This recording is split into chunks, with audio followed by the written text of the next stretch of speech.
नमस्कार फ्रेंड्स, सोमवती अमावस्या की पूजा के लिए सबसे पहले आप पीपल के वृक्ष के नीचे आ जाइए। सोमवती अमावस्या की पूजा पीपल के वृक्ष के नीचे की जाती है और सारा सुहाग का सामान, बिंदी, मेहंदी, चूड़ियाँ और जो भी आपने फल फ्रूट लिए हैं और खाने पीने का सामान, हमारे यहाँ हलवा और चना चढ़ाया जाता है। आप कोई भी मिठाई ले सकते हैं। उसके बाद सारा सुहाग का सामान हमें पीपल के वृक्ष में अर्पित करना है। सुहागन महिलाएं सोमवती अमावस्या की पूजा करती हैं विशेष रूप से और व्रत करती हैं।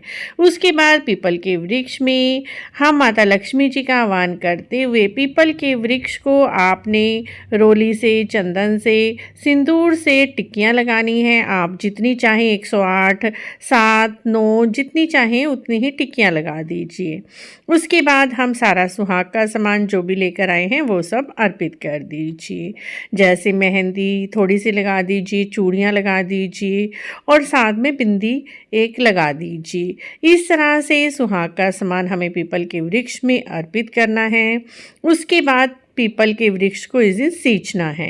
सींचने के बाद थोड़ा सा सिंदूर आप अपनी चुन्नी के पल्ले से लेकर अपनी मांग में पीपल वृक्ष से सुहाग लेकर अपनी मांग में भर लीजिए। 3 बार हाथ जोड़ लीजिए। उसके बाद जो भी आप भोग प्रसाद लेकर आए हैं वो भोग प्रसाद पीपल के वृक्ष में अर्पित कर दीजिए। तो यहाँ पर हमने थोड़ा सा हलवा, चने का प्रसाद अर्पित कर दिया है। उसके बाद जो हम चूड़ियाँ लेकर आए थे, मैंने चूड़ियाँ भी अर्पित कर दी हैं। बाद में ये आप किसी भी को सुहागन महिला को दान कर दीजिए। यहाँ पर पंडितानी जी बैठे होते हैं, उन्हें भी ये सारा सामान आप दान कर सकते हैं। इस तरह से 5 या 7 सुहाग का सामान आपको अर्पित करना है। उसके बाद सोमा धोबन की कथा सुननी है। पीपल के वृक्ष के नीचे ही बैठकर आप सोमा धोबन की कथा सुन लीजिए। कथा के लिए आप हाथ में कुछ दाने चने के ले लीजिए या कुछ चावल के दाने ले लीजिए और कथा यहीं पर बैठकर सोमा धोबन की आप कथा सुन सकते हैं। कथा का लिंक भी डिस्क्रिप्शन में दिया हुआ है, वहाँ पर जाकर सुन सकते हैं, या प्लेलिस्ट बनी हुई है वहाँ पर भी आप सोमा धोबन की कथा सुन सकते हैं। उसके बाद हमें पीपल के वृक्ष पर परिक्रमा करनी होती है। धागा लपेटते हुए परिक्रमा की जाती है। यहाँ पर बहुत सारी लेडीज़ पहले ही परिक्रमा के लिए आई हुई हैं, तो सभी परिक्रमा कर रहे हैं। हम भी यहाँ पर परिक्रमा करेंगे। चाहे तो आप 108 चने के दाने, बादाम या फिर टॉफ़ी ले लीजिए या कोई भी सुहाग का सामान ले लीजिए और 108 परिक्रमा कर लीजिए।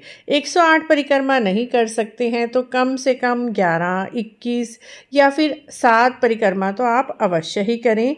तो इसी तरह से हम हाथ में चने के दाने लेकर यहाँ पर पहले मैंने कथा सुन ली है। उसके बाद धूप दीप प्रज्वलित कर दिया है और उसके बाद हम परिक्रमा करेंगे।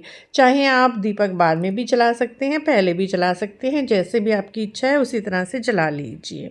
उसके बाद परिक्रमा करेंगे। धागा लपेटते हुए ही आपको परिक्रमा करनी है। धागा यदि बीच में ख़त्म हो जाता है तो आप बिना धागा लपेटते हुए भी परिक्रमा कर सकते हैं। अगर टूट जाता है तो धागे को गांठ नहीं लगानी है, ऐसे ही वहीं पर धागे को छोड़ देना है। ना तो तोड़ना है, ना तोड़कर बचा हुआ धागा आपको घर लाना है। पूरा धागा वहीं पर आप छोड़ाएं। इस तरह से सोमवती अमावस्या पर पीपल के वृक्ष की पूजा की जाती है, परिक्रमा की जाती है और सोमा धोबन की कथा सुनी जाती है। आशा है आपको पीपल वृक्ष की परिक्रमा और पूजा से संबंधित ये छोटी सी जानकारी अच्छी लगी है। अच्छी लगी है तो आप हमारे चैनल को इसी तरह की और जानकारी के लिए जरूर सब्सक्राइब करें, लाइक करें, वीडियो को शेयर भी करें। कमेंट बॉक्स में राधे राधे अवश्य लिखें। राधे राधे दोस्तों।